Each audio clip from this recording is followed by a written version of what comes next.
মধ্যপ্রাচ্যে চলমান উত্তেজনার মধ্যে ইরানের হামলায় সৌদি আরবে যুক্তরাষ্ট্রের ৫টি যুদ্ধবিমান বিধ্বস্ত হয়েছে। মার্কিন প্রতিরক্ষা মন্ত্রণালয়ের ২ কর্মকর্তার বরাতে এক প্রতিবেদনে এ তথ্য জানিয়েছে ওয়াল স্ট্রিট জার্নাল। মার্কিন কর্মকর্তারা জানিয়েছেন, বিধ্বস্ত হওয়া ৫টি উড়োজাহাজই রিফুয়েলিং বিমান। এগুলো সৌদি আরবে অবস্থিত যুক্তরাষ্ট্রের বিমান ঘাঁটি প্রিন্স সুলতান এয়ারবেস থেকে পরিচালিত হচ্ছিল।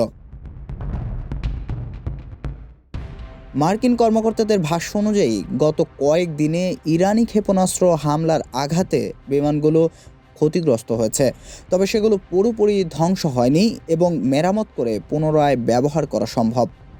এই ৫টি বিমান ক্ষতিগ্রস্ত হওয়ার সময় কোনো হতাহতের ঘটনা ঘটেনি বলেও জানিয়েছেন মার্কিন কর্মকর্তারা। এদিকে গত শুক্রবার ইরাকের পশ্চিমাঞ্চলে মার্কিন বিমান বাহিনীর একটি KC-135 রিফুয়েলিং বিমান বিধ্বস্ত হয়েছে। বিমানটিতে চালক ও সহচালক সহ মোট ৬ জন ক্রু ছিলেন। তাদের মধ্যে ৪ জন নিহত হয়েছেন এবং বাকি ২ জনের অবস্থা আশঙ্কাজনক বলে জানা গেছে।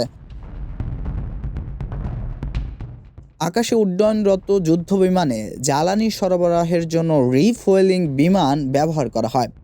গত শতকের ৫০-এর দশক থেকে যুক্তরাষ্ট্রের বিমান বাহিনী নিয়মিতভাবে এই ধরনের উড়োজাহাজ ব্যবহার করে আসছে। সামরিক বিশেষজ্ঞদের মতে, দীর্ঘ সময় আকাশে যুদ্ধবিমান পরিচালনার সক্ষমতা বজায় রাখতে রিফুয়েলিং উড়োজাহাজ যুক্তরাষ্ট্রের প্রতিরক্ষা ব্যবস্থায় অত্যন্ত গুরুত্বপূর্ণ ভূমিকা পালন করে।